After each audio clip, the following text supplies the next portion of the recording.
This one really gets me interested because it says, is Genshin critique unfair or should we have higher expectations? Now, I'll be real. I was in this community for 4.5 years from day one. And every single time I would ask for the game to do better, people would say, you're greedy.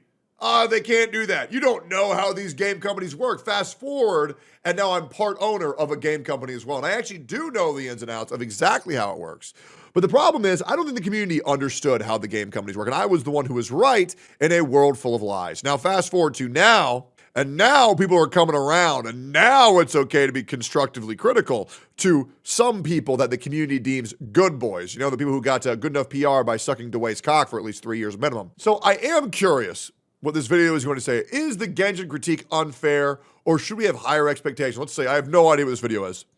Every time I critique Genshin storytelling or gameplay, there will be people in the comments saying the same thing. It's just a gacha game, what do you expect? While so many say it's best to ignore the comments, in my experience, people often make good points. Even when I disagree with their premise, the only time anybody should be saying, oh, it's a gacha game, shut up, is if somebody says, oh god, this game has gacha in it? Yeah, no shit, it's a gacha game. Discussions they spark can be fascinating. But saying a gacha game can't be good is so dumb. To be honest, gacha games should be the best because they make the most money. And it's always important to be open to having your mind changed. But while I am, of course, open to being persuaded on this, I absolutely think that this perspective is objectively a bad thing. Absolutely. So, why do some people engage in critique while others try to make a stand against it? Does one side have unrealistically high expectations? Are the other side giving huge corporations a pass, even at their own expense? Absolutely. Is there even a point in having these discussions in the first place? Yes. One thing I'd like to get out of the way before we really get... The reason why there's so many CCs who are sucking the dick of the company is because they know their channel can't survive if they stop. Into it is the assumption some people seem to make that anyone who uploads their thoughts to YouTube must think their perspective is somehow more important than anyone else's. Maybe some people are like that, but for me, that is absolutely not the case. Every single person watching or commenting on these videos has a perspective on it just as worth hearing as my own. The only difference is that I've taken the time to write mine out with a bit of structure, revisited and refined it a few times throughout the process, and put it out there in the hopes that it'll spark some interest. There's nothing stopping you from doing exactly the same. One of my favorite things is when someone comments saying they enjoyed the video and appreciated hearing my thoughts, but that their perspective on it is entirely the opposite of mine. Respectful dissenting opinions will always be valued. Yeah, I actually got a comment similar to that from another content creator by the name of Sip Steven that just kind of made me, I just remembered this. So I made a post kind of going into Genshin Impact being a copycat of Breath of the Wild and Wuthering Waves being a copycat of Genshin Impact. And Steven responded with, okay, not to be a Hoyo shill, but could you not argue that although Genshin did take inspiration from Breath of the Wild, they did modernize the gacha game genre and bring it to the standard we currently hold the genre at today? No. No, absolutely not.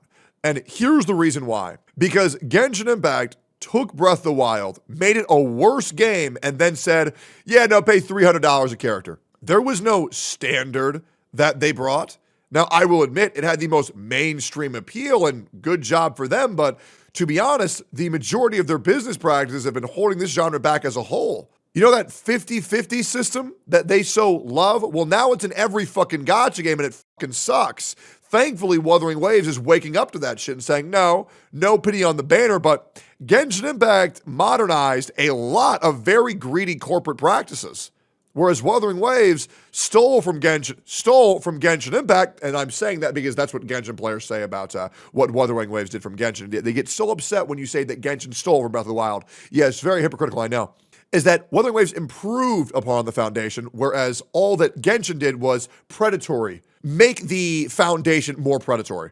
I think personally without Genshin, this genre, though predatory, would probably not have been adopted by the mainstream gaming audience to this degree we see today. No, Sip Steven, it was not Genshin that caused this breakout. I'm going to blow your mind here. It was COVID, okay?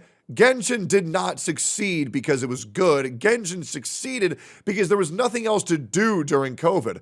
Genshin without COVID is 1/5 of the size that it is today, and you know that's a fucking fact. Valued in my corners of the internet. Over the course of multiple videos and several thousand comments, there were many different points of contention. Some people feel there are specific reasons we cannot hold Hoyo to higher standards. Some agreed with parts of my perspective, but disagreed with the way I was presenting it. Some even fundamentally disagreed with the idea of people posting critique whatsoever. Each of these deserves consideration. Let's start with the more overarching ones first, and make our way towards the more specific ones.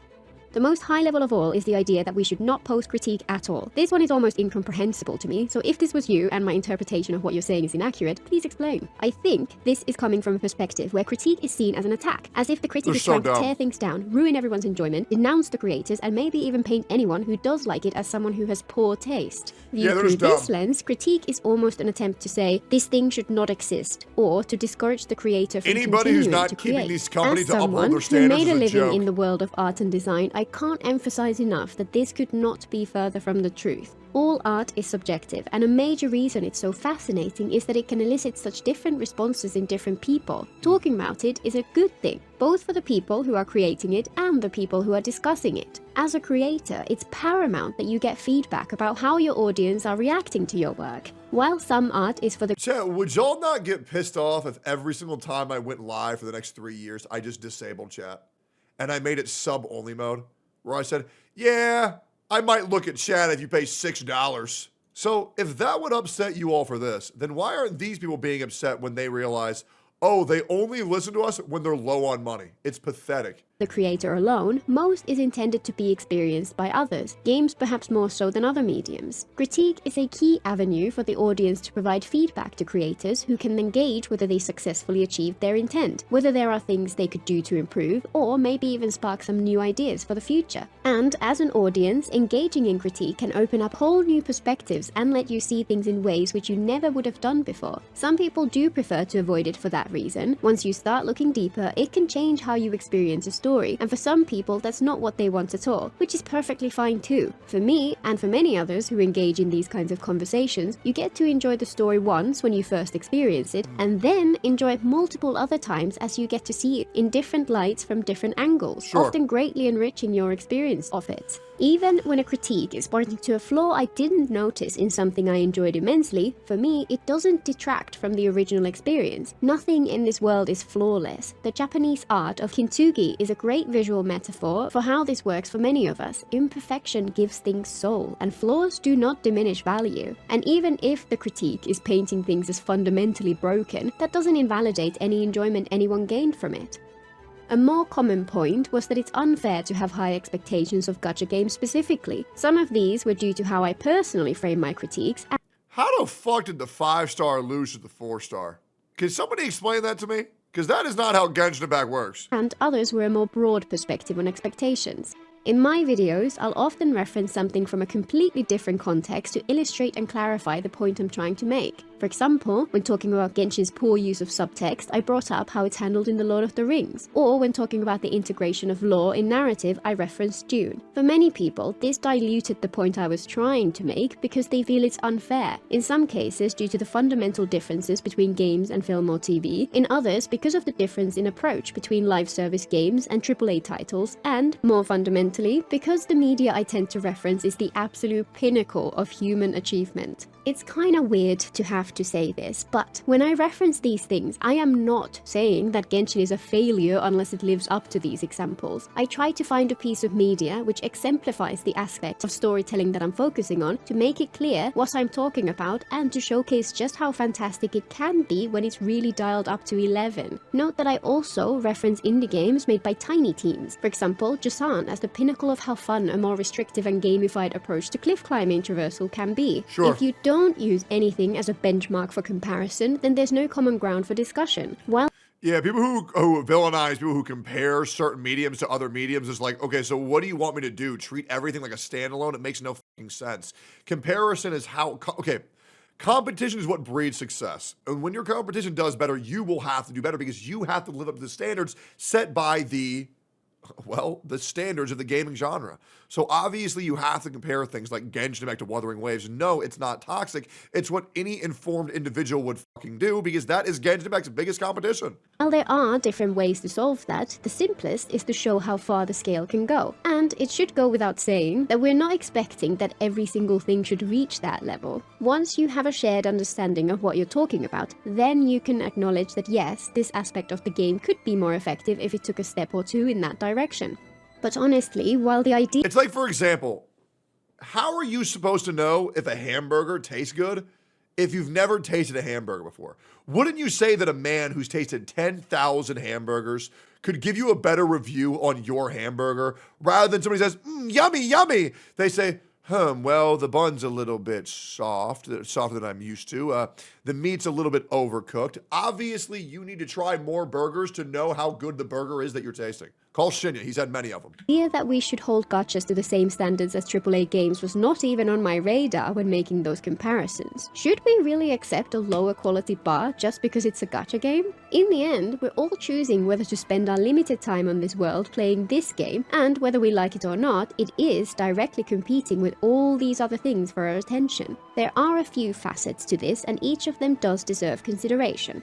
First, one argument which I've actually seen people put forward is that gacha games cannot afford the same level of investment as AAA games. It's just a This joke. overlooks just how profitable gachas can be in general, and completely ignores how much Hoyo invests into Genshin. While gachas historically did not bother to compete with AAA games, their revenue per dollar invested is reportedly much higher than any AAA game could ever dream of. Okay, why the fuck is Malvika and Capitano in the background of Dragon Ball Z fight? What the fuck is going on? Like, Senora and Venti's fight was a punch to the stomach. Why the fuck is Malvika Goku? The power level system in this game makes no sense. How the fuck is Zhongli and Raiden Shogun supposed to keep up with Goku?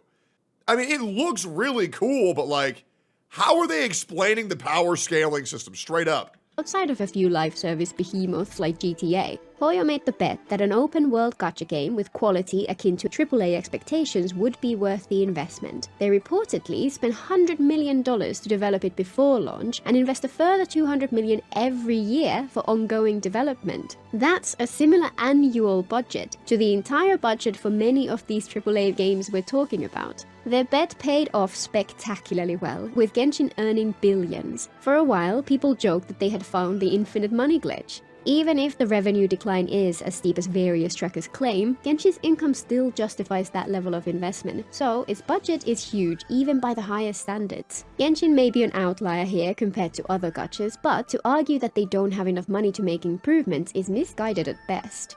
However, even if they can afford the level of investment, there is a valid argument that the monetization method of gacha games inevitably has an effect on how they tell their stories. Gachas live and die by releasing new characters at a regular cadence, and the best of them integrate each new character into the story in turn. This results. Yeah, the problem is when you have 94 fucking characters and 90% of them are forgotten about because, well, they're not on sale this banner, so we're just going to go ahead and forget they ever existed. Guys, I want to remind you guys, it's been 4 years since Eula's story, ready for this? ...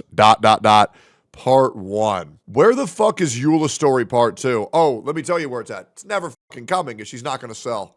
In a very large cast of characters, and a story which by necessity rotates through them at a steady pace, as new characters take center stage while older ones slowly fade into the background. This does absolutely put strict guardrails in place which restrict the story that the game can tell. However, as many creative people will tell you, having a framework around which you develop your art can be a good thing for. Every story character has a part 1?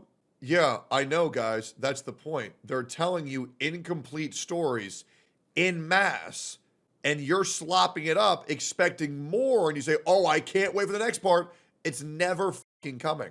That's why Wuthering Waves tells complete stories and wraps it with a nice bow, and it does not say, hey, part 2 coming soon. It's just not happening. Or they just don't have it. Case in point, Calcharo, rest in piss. Where the fuck is your story quest? Creativity. Much of this is a solved problem in the gacha space. Genshin does it by having the traveler move from region to region with a different cast of characters in each area and occasional throwbacks to older regions. That's a simple framework within which there's tons of scope to tell fantastic stories. They've already managed to do so multiple times. One argument, which I haven't seen mentioned much, possibly because I've made it myself pretty explicitly in many videos, is that gacha character marketing is somewhat at odds with some fundamentals of good stories. A common perspective is— You know what really sucks about this video? Of how good it is? But the problem is that this woman is speaking so eloquently and at such a high level, people will probably not understand what she's saying and tune it out because they're too dumb to understand. that the essence of a story is something changed. People tend to care most about stories which focus on relatable characters, so a natural next step is this character changed. Much narrative theory explores how to show characters changing in ways which capture our imagination and make us care. However, gacha marketing is arguably at its best when it can describe a character in a way which is concise, cohesive, and unchanging. This character is a bubbly and enthusiastic tour guide. This one is a reserved and snarky fashionista. This one is a carefree wandering samurai with a troubled past. This desire for a definitive description of each character is at odds with the tendency to want characters to grow throughout a story. As I try to emphasize... Yeah, well, here's the problem with characters like Hua Hua. Hua Hua's character lives and dies by her character growth, and she'll have fucking none. She's gonna be a crying bitch character for the whole game, and it's unfucking bearable. In my recent Clorand video, even the most wooden and unchanging character can be made to feel alive by showcasing change in other ways. In Clorand's case, regardless of whether you consider her an interesting character or not, it's undeniable that her relationship with Navia changes significantly over the course of the story, and that this makes her at least a little more interesting than she would otherwise have been. Or, to show a different approach, Shen Yun feels dynamic not because she changes, but because our perspective of her changes. She seemed uppity and uncaring the first dozen times we meet her in her bird form, but in her story quest we discover that this was a facade, and just below the surface she's incredibly caring and kind to those around her. Yeah, there are restrictions on what stories Genshin can tell. It's like Eula, right? Eula's one of my favorite characters in Genshin Impact. I love everything about her backstory, where it's like she seems like such an uppity, prideful bitch, but then you realize she has a massive chip on her shoulder because she lives a life of tainted reputation due to those she's had relations with, not sexual, like her family. Which is like very relatable to me, how a lot of my bad reputation has spawned, you know, based on who I'm homies with. And when I was a kid too, like parents would tell their kids when I was in high school to not hang out with me because I was a bad influence. And I'm just like, why? Because they saw that my dad was a dickhead. And it's like, well, me and my dad are very different people. And that shit's lame as fuck. So I enjoyed that story, but the problem is it's never going to be expanded on. We never get to see if Mondstadt forgives Eula for what her family does. And it's just been left on a cliffhanger for 4 years. I would absolutely go back to Genshin if we got the part 2 to request. But I know we're not going to. Now we just know that Eula's reputation is in shambles, and we never get to see it. But those restrictions do not make it impossible for those stories to be compelling. And that's not even getting to the question of whether... But like, you gotta be a dumb motherfucker to say, well, his great-great-grandfather did this, which means I hate him. Bro, I wasn't even alive when that happened. Why the fuck am I getting generational guilt for some bullshit that I didn't even do? It actually makes any sense for them to impose this restriction on themselves in the first place. Another common point of contention is that gacha games have limited time in which to create their stories, so they're inherently more rushed and the quality bar should naturally be lower. On one hand, no matter what the situation is, the developer's work-life balance always matters more than any desire for consistent or quality updates on behalf of the audience. But on the other hand, this argument doesn't match up with anything we know about Genshin's development cycle. Let's take Natlan, for example. Many people making this argument seem to be under the impression that Hoya would have been cramming most of the work for the story's finale into the 6 weeks leading up to its release. While it's certainly possible that was the case, if it was, then something is hideously wrong. For example, we know for a fact that voice actors tend to record their lines months in advance of the patch actually being released. The English... Well, some of the voice actors. Because like 90% of those bitches on strike, brother. And thank God that Hu Tao's voice actor was on strike, so I don't have to hear Silly Churl, Billy Churl, Silly Willy, Billy Churl. Holy thank God. Voice actor strike started towards the end of July, and some actors' pre-recorded voice lines were still in the game all the way until 5.2, which was released in October. That means they had finalized dialogue ready to record something like 3 months in advance, and voice acting comes towards the end of the process. All of the idea generation, writing, refinement, feedback and approval cycles, translation, and so on were by necessity finished before that. Unless someone comes up with some conclusive proof that they really do cram all the development in the last minute, the content treadmill argument doesn't quite work. Hoya started developing... Here's the big problem. A lot of people will see these cutscenes and they'll think, wow, it's so cool. And to be fair, it is. It's very flashy. But here's the motto of Genshin Impact. All flash, no substance. And it doesn't matter how many cool things look like they're happening, they're not going to signify to anything deep or meaningful happening within the story. And it's like, oh, look at this, so shiny. And it's like, okay, well, why did it happen? Oh, we don't know. We just did it for fun. It's just like, what's the point? Genshin in January 2017. By the time the game released in 2020, they already have at least a rough outline for the entire story. Nalan didn't release until almost 4 years later. I'm speculating here, of course, but while they will have focused on the earlier regions for much of that time, it would have been bizarre if they did not start putting together Nalan's story before the game even came out, and continue developing it on and off throughout. Those early years must have included collaboration across all teams working on design, gameplay, narrative, and so on, all working towards a vision for the story. After release, why was Ning Guang the face of Act 1 when she did barely anything in Liyue? Once each nation is finished, they likely have an entire year to work on converting the next nation's story from an outline into a finished script, at least since makes the annual sense. release cadence is the primary constraint. If that's even remotely true, then they don't have 6 weeks to create each patch's story. They actually have much longer. Of course, even if it is for any given story, it's possible that they had to throw out all their work at the last minute and put together something different. The point is that even if this did happen, it would not be due to a 6-week content release cycle and would be caused by fundamental problems with the story itself. I'm sure there are other similar arguments, but from what I can tell, they all Yan-san is the face of Natlan and she does nothing. Isn't Yan-san the midget? all boil down to excuses which don't really make much sense. Gacha games make good money selling characters, and there's no reason that they should not be held up to a reasonable quality standard. Yeah, Lene makes in a sense for market where Fontaine. most gachas do not put in the effort, I it get just it. means there's a potential gap for a game which does raise the quality bar. The more they make the audience care about the characters, the more people will feel compelled to spend money on them. The better the story, the more people care. If anything, a game being a gacha should mean they have more incentive to make the story shine. Another contention raised by many was that they feel that you shouldn't critique a story which is still in progress. Again, I wholeheartedly disagree. I do agree. Absolutely. If you can't judge something until it's finished, then you can't talk about Genshin at all, because everything feels unpolished and unfinished, which is such a impossible to pander to perspective.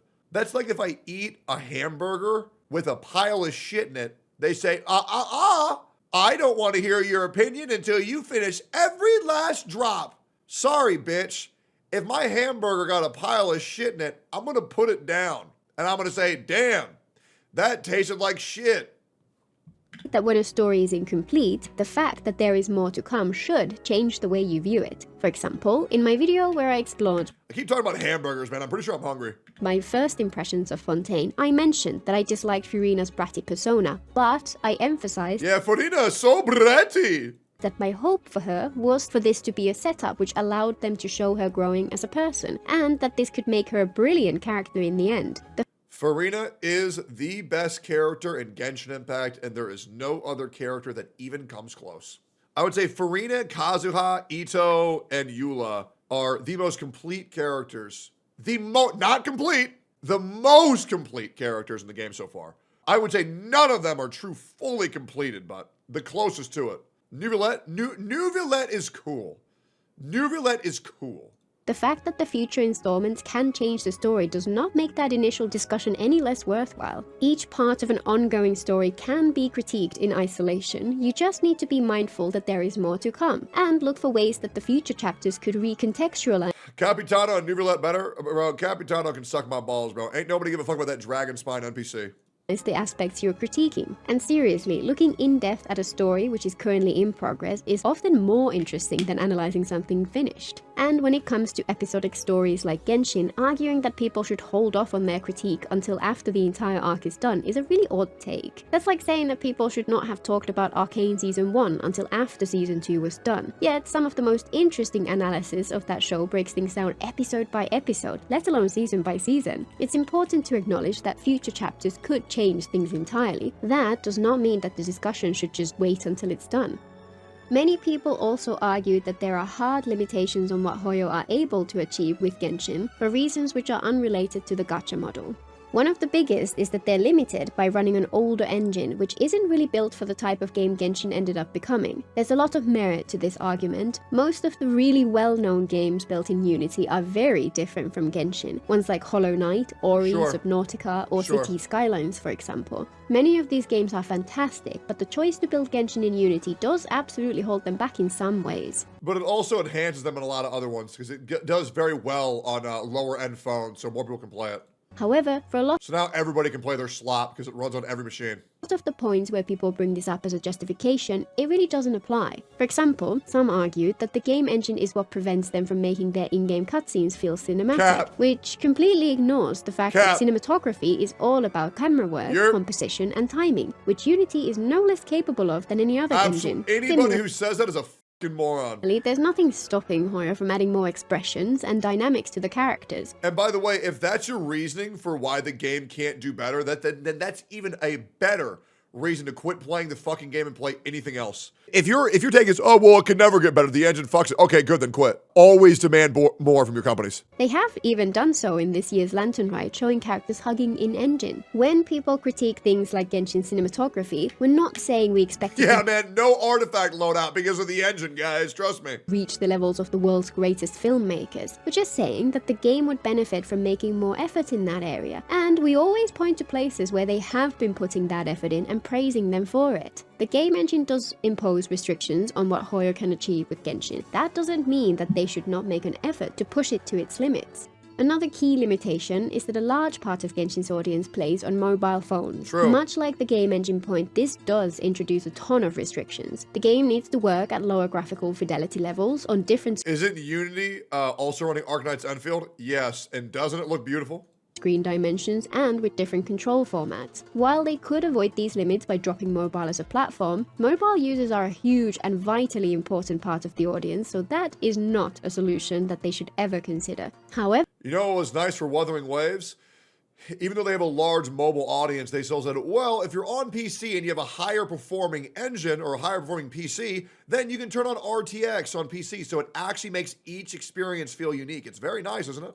However, in my recent videos, this point was most often made as a response to my wish for the Archon quest to have more visible, lasting consequences in the overworld after the story is over. I find that quite odd. For one thing, they do exactly what I'm asking for in the game already. It's just tied to world quests instead of the Archon quests. Many world quests change the state of the world either permanently or temporarily, and as far as I'm aware, they work fine on mobile too. What's stopping them from doing the same as part of an Archon quest? A valid argument against that is that the consequences I was asking for would be more wide-reaching, and if they did that regularly, it could take up more storage space. But even if adding a few more states to the world does have an outsized effect on storage use, why absolutely have the money to invest in systems? Wait, are we really still stuck on 60 FPS in WUA?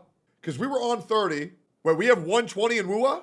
Oh wait, Genshin doesn't have 120 FPS? Damn, bro. Genshin has 120 only on iOS. What the fuck? Nah, bro, I'd kill myself, low-key. Which allow for dynamic loading and deleting of data to minimize its impact. From my perspective, it's more a question of whether the more impactful storytelling this would enable would be worth the investment it would take to make it happen. And since only Hoya can have any idea of how much it would cost, we can't really say whether it's even possible. If it would be far more difficult than it might seem, then fair enough. But that doesn't mean that we should just not even mention the possibility. Talking about ways the story could have been more impactful is never a bad thing. Another interesting point, which we can never really know for sure, is that since Genshin is highly popular cultural export made by a Chinese company, there's a good chance that their hands are tied, so to speak, when it comes to certain aspects of storytelling and character design, for example.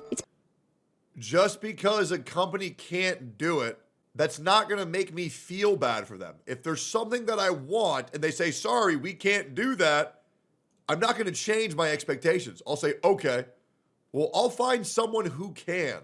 If I have a broken fucking washing machine and I go to the washing machine guy and he says, oh, well, we can't fix it because you live in this quadrant, I'm not going to say, oh, okay, well, then my washing machine's fine. I'm going to say, oh, okay, I'm going to find another company that can.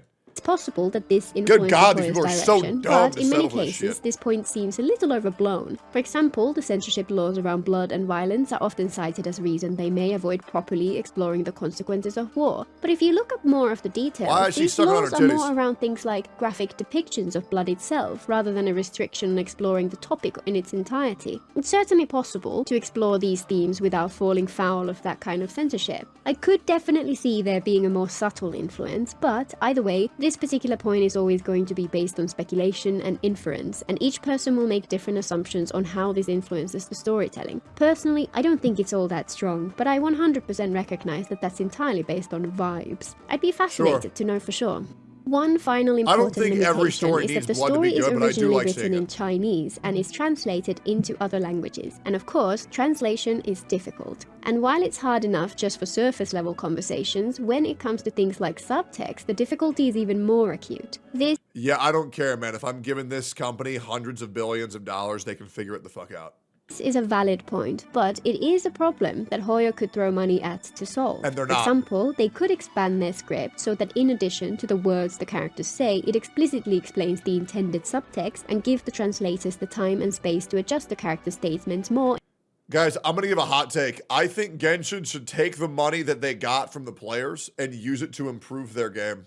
That's what I think. What do you guys think? I know it's a hot take, but that's what I think. In order to convey any missing subtext so that it's tailored to different audiences. Subtext is arguably a universal language, and there's a whole host of fantastic TV shows and films which have successfully been translated without losing all that extra meaning. That may increase Greedy? the difficulty of translating the bad. content, but if that Greedy is and the stupid, reason right, that Mr. Hoyo Pogan? fail when it comes to subtext in the translated versions, there's nothing stopping them from investing more to fix that. It just has to be something they feel is worth it to do.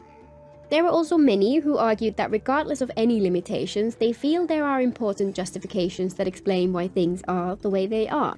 One, which is super weird to me, is the argument that it is the way it is because of the law. This came up in response to one of my examples for how Natlan's story could have been made to feel like it has more lasting consequences. After the war with the Abyss in Act 4, it felt odd to me that the overworld instantly reverted to the green and gorgeous landscapes we had seen just beforehand, and would have felt the story had more impact if the world had instead been left with some stray areas of corruption which could go around cleaning up if we wanted to. Some people's arguments against this was that the story says the Abyss is in retreat, or that the law says it should work like this. For one thing, this feels a bit irrelevant. If the problem is that the Abyss was completely beaten back, then there are easy ways to tweak that suggestion which would avoid it. For example, what if Yeah, well, Genshin made a really poor story choice, so you should support it. Okay, dude. Hilichurls and other normal monsters spread out and took over the land abandoned by the humans during the war and while they were recovering? All these people were saying, yeah, but the lore, and then the nation of war is the nation of dinosaurs and cyberpunk DJs and motorcycles. Yeah, man, we're really sticking to that lore, huh? There are easy enough ways to convey the same level of actual aftermath without even changing any of the plot points. But regardless, Like, I mean that shit on gang. Hoyo writes the story. If they had wanted to add that specific point, they could have just tweaked a few lines of dialogue so that instead of all of the Abyss was beaten back, it said the main army of the Abyss was beaten back, leaving the possibility of some stragglers being left behind. When we're talking about potential ways to improve the story, we're explicitly looking for changes they would have to make. Saying they can't do that because they would have to change the story for it to work is missing the point. Yeah, they shouldn't have written the shitty fucking story like that.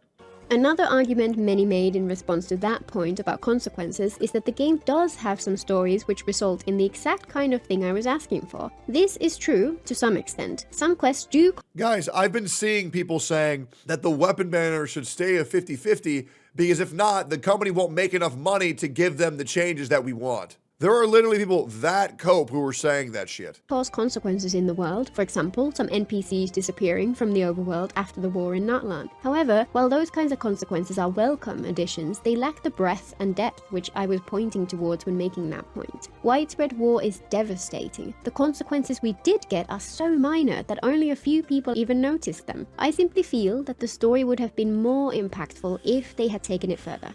People also often made the point that much of the thematic depth and nuance that I'm looking for exists in the game. It's just that it's in the world quests rather than the Archon quests. That was kind of my whole point. That the game does have fantastic depth, but it often fails to bring that depth to the Archon quests. World quests are optional and are a great place for Hoya to dive deeper into the lore and expand on everything we love about Teyvat. But these are optional side quests. Their existence does not excuse the Archon quest from telling a cohesive and compelling story. The Archon quests should stand on their own even without the added context of the world quests. If world building is an iceberg, then the Archon quest should be the view we get from the surface. We should see the visible story and some hints of what lurks beneath the surface, and the connection between the two should be visible. The story quests can then expose a deeper layer of the iceberg which was hidden underwater, and the scattered lore in books throughout the world and the descriptions of items and artifacts can explore the layers even deeper than that. If the Archon quest did a better job at this, it would make people more excited to dive deeper, since even people who currently don't really get into the world quest would feel more hooks dragging them further into the world. One justification for the lower quality of the story is that the target audience of the game is young. For one thing, I'm unconvinced that the target audience actually is that young, considering that in order to spend on a gacha game, you need money, and generally speaking, the people with disposable income are adults. But that's not even my main disagreement with that perspective. Kids are more intelligent than people give them credit. I was a child once, and even then I hated it when media talked down to me. I happily watched films intended for older audiences as well as family films, or read books written for adults. Even if the— Yeah, I've been watching porn since I was like 7 years old, man. First porn I ever saw, Dragon Ball Issue 2. Bulma's titties as she's taking a shower and Yamcha looks through the window. Yep, I circled it with a red crayon. That shit was fire, bro. The audience skews young, that's no excuse to dumb the story down.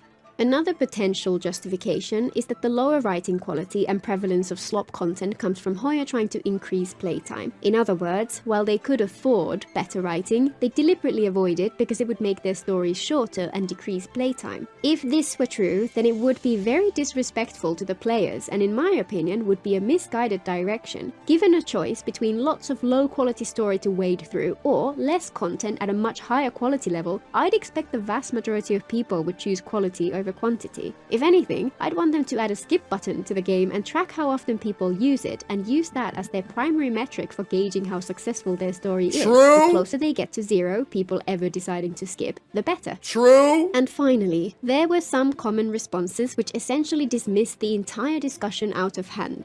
First, the "these are just your opinions, bro" response. All critique is opinion. That's kind of the point. Many people find it interesting to talk about things they enjoy and hear other people's takes and— Yeah, that's why I'm so tired of these fucking pussy motherfuckers saying, it's just his opinion, you can't be mad at it. Yes, I fucking can. If your opinion is that you like lollies, I'm gonna fucking make fun of you. compare them to their own. It enhances the entire experience for them and makes them enjoy it more. Anyone who doesn't feel that way can just not click on the video. Some subset of this argues that certain discussions are too nitpicky and focus too much on smaller details. I kinda have the same response there. Many people find joy in looking closer. People who find it annoying don't have to take part in those discussions. People really should stop getting offended when others share their perspective. In today's internet culture, it seems that for many people, nuance is utterly dead. If you say this game needs work, they take it as, oh my god, he told me to kill myself! He said it was the worst ever! Everybody's a professional victim in 2025. I seem to think that the moment someone says anything even slightly negative about something, that means they are a hater who hates the thing and despises anyone who likes it and wants to burn it to the ground. Hey, that's why I just gave up. That's why I shit on this game relentlessly. Because these dumb are never going to understand nuance, ever. So I was like, okay, you want a villain? All right, I'll become it, man. I will be exactly what you pretend I am. Absolutely, man. Why not? Well, back in the world of sane people, it's healthy to be able to look at something you love and see that it's not perfect. Nothing is. Acknowledging and even analyzing its flaws does not mean you hate it. Genshin is one of my favorite games of all time. Genshin has flaws that I notice while playing it and which I enjoy talking about with other people. It's weird that some people can't comprehend that both can be true at the same time.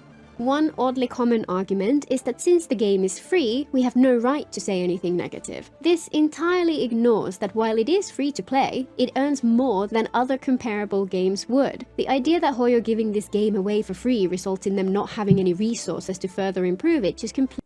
The game's not given to you for free when the best parts of the game are locked behind $300 at max. Okay? Come the fuck on. It's the same thing with Fortnite. Fortnite is not a free fucking game when all the cosmetics are locked behind tons of fucking dollars. We have every right to criticize it, absolutely. Completely ignores the basic facts. And even if they did earn nothing, as consumers who spend our time engaging with what they have created, we would still be well within our rights to share our perspective on their creation. A more understanding. Yeah, exactly. It's a free ticket to walk into Walmart. Oh, well, it's free to go to Walmart, man. I'm not going to complain about their $8 Oreos. Absolutely, I am.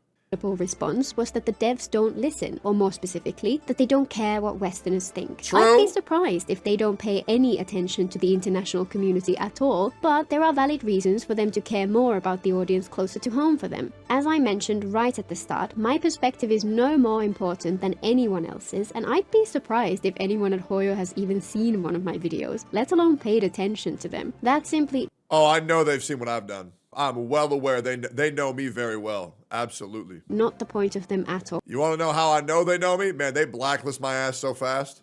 And every 3 months or so, I say, hey, go see if you can get me a Genshin sponsor. Every time, yeah, they're just not responding. It's weird how everybody else getting them. Because every other mobile game wants my ass to cover everything. So kind of weird, isn't it? I simply feel that these discussions are worth having, just for the sake of talking about interesting perspectives on things we collectively care about because it's fun. Another is that applying Western storytelling norms to a game from a completely different culture makes no sense. This assumes that people critiquing the game are expecting it to conform to Western norms. The type of person who plays Genshin is unlikely to be so insular as to think that Western storytelling tropes are the only lens through which to see the world. For me, personally, many stories from Eastern culture speak to me on a profound level, and I'd love to see Western media learn how to branch out from the usual structures and embrace things like Kishore Tenketsu, for example. While anyone's perspective and story will always be influenced by what they've experienced before, it's odd to assume that in today's world, any given person is limited to one specific viewpoint. And finally, those who dismiss any critique by saying, "You go write a story then if you're so smart." Oh, bro, just fucking shoot yourself. For one thing, critiquing doesn't require you to be smart. For another, many people enjoy analyzing stories far more than they'd ever enjoy writing You them. go The two make are Genshin adjacent, then. but different Oh, sets Jesus. of skills. There are many fantastic YouTube channels dedicated to dissecting their favorite media, and the points they make are often fascinating. Whether they spend their time creating their own stories or not is irrelevant. And honestly, I'd love to write stories. It's one of the reasons I like to engage in Yeah, that's a discussions. good point, bro. Somebody probably said that to Dong at Kuro Games, and he said, oh, okay, yeah, I'll get right on that. Analyze the successes and flaws of other people's writing. But even people who don't share that dream can certainly enjoy these discussions just as much. So, are we expecting too much? I would argue absolutely not. We're hoping for the game to live up to its potential and expecting the developers to do their best, and that's not asking too much at all. Players invest a ton of time and money into the game and have every right to expect a return in the form of quality content and engaging storytelling. Critique isn't about tearing down the game, it's about wishing for it to be the best version of itself. Genshin is brilliant at some things and not so great at others. Pointing this out does not constitute hating on the game. If anything, it's an expression of love. It comes from wanting to see something you enjoy reach its full potential. While any one voice will always be too small to make a difference, the sentiment of the audience as a whole is important. If fans excuse poor storytelling or gameplay issues, the developers have less incentive to innovate or improve. If we talk about these problems and ask for things to get better, then of course they still might not listen. But even if they don't, it's a conversation worth having. Until next time. I think that was a great video and a very good perspective, and I'm glad I watched that. Yeah, more people need to be open to having their favorite things being constructively criticized. I heard that person also has a Wuwa 2.0 video where they edit it or criticize. I'm actually very interested in watching that, but it was a great video. Yeah, I would link it, but it's AI, so no, I'm good. But yeah, great video.